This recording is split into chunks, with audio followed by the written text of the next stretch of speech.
Hello everyone, welcome to my vlog. तो সকলোকে মোৰ YouTube চেনেলত স্বাগতম জনাইছো পুনৰবাৰ। তো আজি বহুত দিনৰ মূৰত আমি গৈ আছো ভীমাশংকৰ টেম্পললৈ আৰু শাওনৰ মাহ চলি আছিল। সো সেইভাবে আমি গৈ আছো এতিয়া আৰু আজি আমি কি কৰো আপোনালোকে ভ্লগটো চাবলৈ পাব। আৰু শাওনৰ মাহৰ সময়ত এই মন্দিৰটোলৈ আমি প্ৰায় আহাই যায় আৰু শাওনৰ মাহৰ ইয়াতে বলবমো হয়। সেইভাবে এদৰে আহো আমি শাওনৰ মাহ আৰু মই শিৱ বাবাৰ ভক্ত হয়। সো আহিবই লাগিব, যি ঘৰতো পূজা কৰোঁ কিন্তু মন্দিৰত আহিলে কিবা এটা ভাল লাগে। আৰু মই মানুহজনী খুবেই স্পিৰিচুৱেল আৰু মই এইবিলাক ভাল লাগে এনেকৈ মন্দিৰলৈ আহি। আৰু এনেদৰে মই বেছিভাগ পইচা এনেদৰে খৰচা হয়, ভগৱানৰ নামতে বেছিভাগ মই পইচা খৰচা কৰোঁ। আৰু এই ভীমাশংকৰ টেম্পলটো আছে ডাকিনী পাহাৰ পামহিত। আৰু ভাৰতত 12টা জ্যোতিৰ্লিংগৰ ভিতৰত এই জ্যোতিৰ্লিংগটো 6 নম্বৰত আছে বুলি জনা যায়। আৰু এই মন্দিৰটো প্ৰাকৃতিক পৰিৱেশৰ মাজত আছে, য'ত মানুহ বেছি নাই। পাহাৰৰ ওপৰত পুৰা আপোনালোকে গ'লে দেখা পাব। যোনে অহা নাই এই মন্দিৰটোলৈ আপোনালোকে আহিব পাৰে। আৰু এই মন্দিৰটোৰ এটা ষ্টৰিও আছে, এই মন্দিৰটো কেনেকৈ ইয়াতে স্থাপন হ'ল। তো আপোনালোকক মই শুনাত এজন ভীমাসুৰ নামৰ অসুৰ আছিলে, যিজন অসুৰে আমাৰ কামৰূপৰ ৰজা এজনক বন্দী কৰি আনি ইয়াতে য'ত জ্যোতিৰ্লিংগটো স্থাপন হৈছিল তাতে জেলত বন্দী কৰি ৰাখিছিলে। আৰু ৰজাজনৰ ওপৰত বহুত অত্যাচাৰ চলিছিলে আৰু লগতে ভীমাসুৰ নামৰ আৰু ৰজাজনৰ লগতে ৰজাৰ গোটেই পৰিয়ালটোকে এই ঠাইত বন্দী কৰি ৰাখিছিলে। আৰু ভীমাসুৰ নামৰ অসুৰজনে অকল ৰজাজনকে নহয়, সাধাৰণ ৰাইজবাসীকো সাধাৰণ জনতাকো এনেদৰে বহুত অত্যাচাৰ চলাই আছিলে।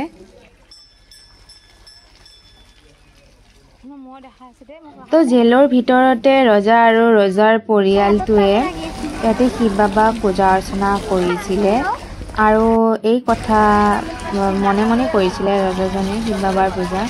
আৰু এই কথা যেতিয়া গম পালে আৰু যেতিয়া ভীমাসুৰ নামৰ অসুৰজনে ৰজাজনক হত্যা কৰিবলৈ ওলাইছিলে, তেতিয়া শিৱলিংগৰ পৰা শিৱ বাবা উৎপন্ন হয় আৰু এই অসুৰজনক বধ কৰাৰ পিছতে তাতে জ্যোতিৰ্লিংগ স্থাপন হয়। আৰু তেতিয়াৰ পৰাই সেই জাগাত শিৱ বাবাই ইয়াতে জ্যোতিৰ্লিংগ স্থাপন কৰিলে আৰু তেতিয়াৰ পৰাই ইয়াতে শিৱ বাবাক পূজা কৰা হয় আৰু জ্যোতিৰ্লিংগ স্থাপন হ'ল এই ঠাইত। আৰু য'ত জ্যোতিৰ্লিংগ স্থাপন হৈছে তো আপোনালোকক দেখাবলৈ চেষ্টা কৰিম। আমি তালৈয়ে গৈ আছোঁ এতিয়ালৈ বৰ্তমান। আৰু এই ষ্টৰিটো সঁচা নে মিছা মই ইমান ভালদৰে নাজানো, মই এনেই শুনিছোঁ। তো কিবা যদি ভুল ভ্ৰান্তি হৈছে আপোনালোকে ক্ষমা কৰি দিব মোক। তো এতিয়া আমি গৈ আছোঁ আমাৰ যাত্ৰা আৰু বহুত ওপৰত উঠিব লাগে, অলপ ভাগৰো লাগে।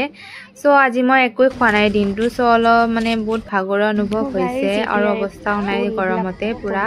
আৰু একচুৱেলি আমি পিছবেলা আহিছোঁ কাৰণ আগবেলা মই অফিচলৈ গৈছিলোঁ, অফিচৰ পৰা আহি মই এতিয়া গৈ আছোঁ মন্দিৰলৈ।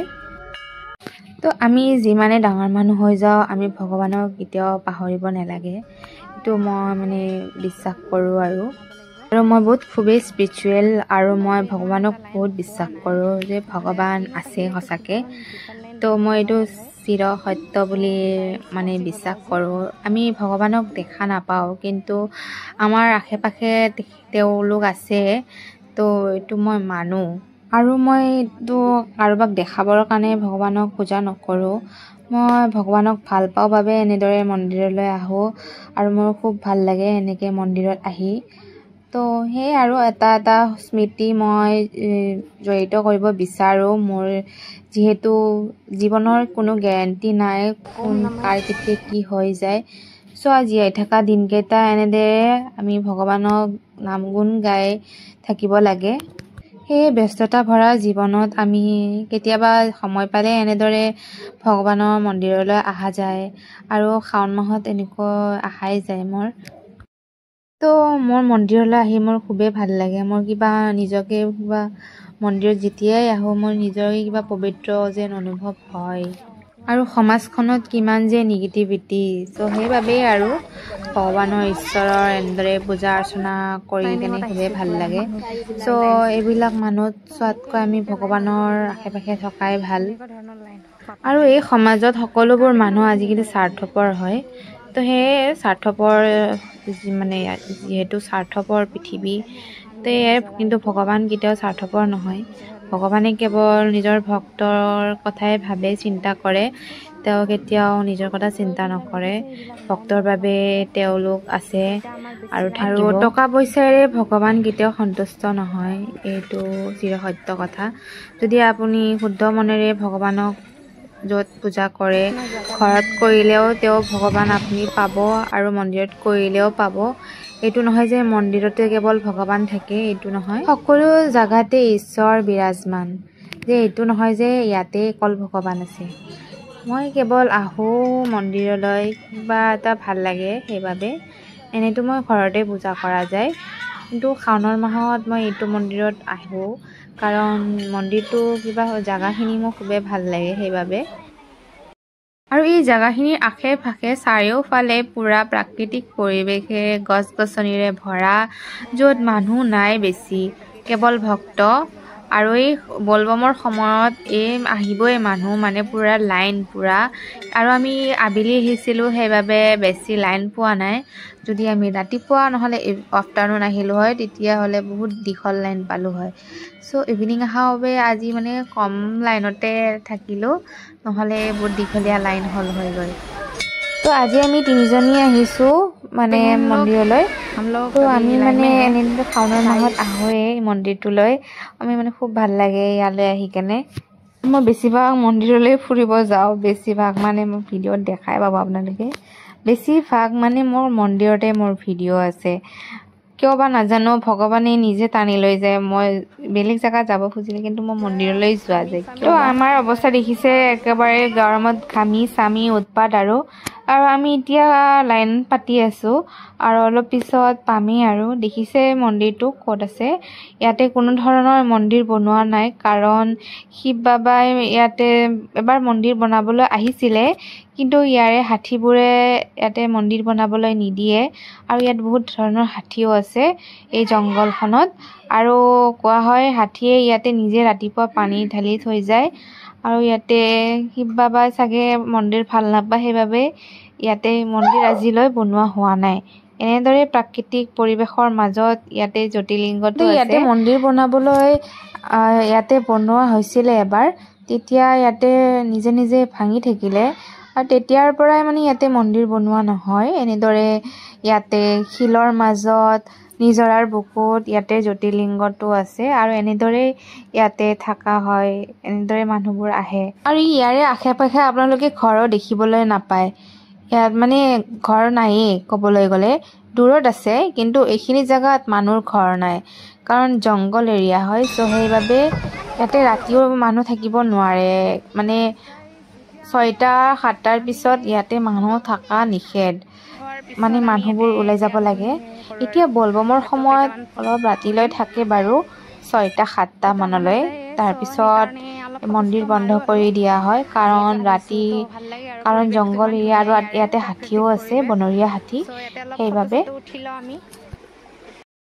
তো এতিয়া আমি নিজৰাত এনেদৰে আহিলোঁ ইয়াতে অলপ খেলিবৰ কাৰণে আৰু পানী চানী খচিলোঁ তো ইমান ঠাণ্ডা পাৰি কাৰণ বহুত গৰম লাগিছিলে চ' ইয়াতে অলপ ঠাণ্ডা হ'লোঁ দেখিছে ইমান মানে ধুনীয়া পৰিৱেশটো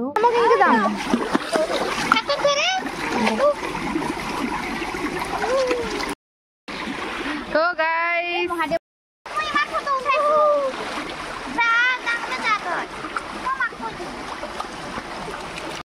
আমি এতিয়াৰ পৰা যাই গাইস মজা লাগি গ'ল ইয়াতে কেনেকুৱা লাগিল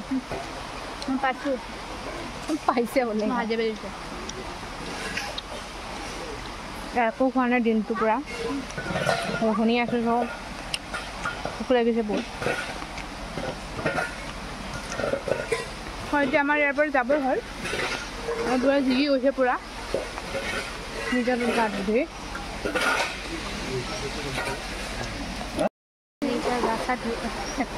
ফটা চটা ল'লোঁ দুপাৰ ল'লোঁ মানে এতিয়া যাওঁ আৰু এতিয়া মানে গধূলি হাতী ওলাই ইয়াতে ভাল লাগিছে ন গা ধুই খুব ভাল লাগিলে সেইকাৰণে এতিয়া আমি যাম আৰু ইয়াৰ পৰা আন্ধাৰ হৈ গ'ল নহ'লে গধূলিলৈ ইয়াতে হাতী ওলাব আঠে নিকলেগা ৰাত हाथ को यहाँ पे हाथी निकलता है तो जल्दी जल्दी जाना पड़ेगा তেতিয়া আমি যাওঁ আৰু ইয়াৰ পৰা আমি দৰ্শন চৰ্শন কৰিলোঁ নহ'লে ৰাতি হ'লে হাতী ওলায় চ' সেইবাবে এতিয়া আমি সোনকালে যাব লাগিব नहीं तो हाथी निकल के आया जाएगा गाइस क्योंकि रात को यहाँ पे हाथी निकलता है हाथी तो एक है तू ही तो एक है हाथी तो अभी हम लोग यहाँ से जा रहे हैं তোমালোকে কোৱা লাইক কমেণ্ট শ্বেয়াৰ কৰিব কোৱা মোৰ লাইক কমেণ্ট শ্বেয়াৰ কৰি দিব মহাদেৱৰ গাড়ী থেংক ইউ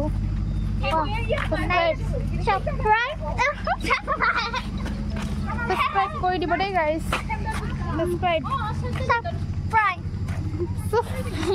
সাবস্ক্ৰাইব ক'ব নাজানা নেকি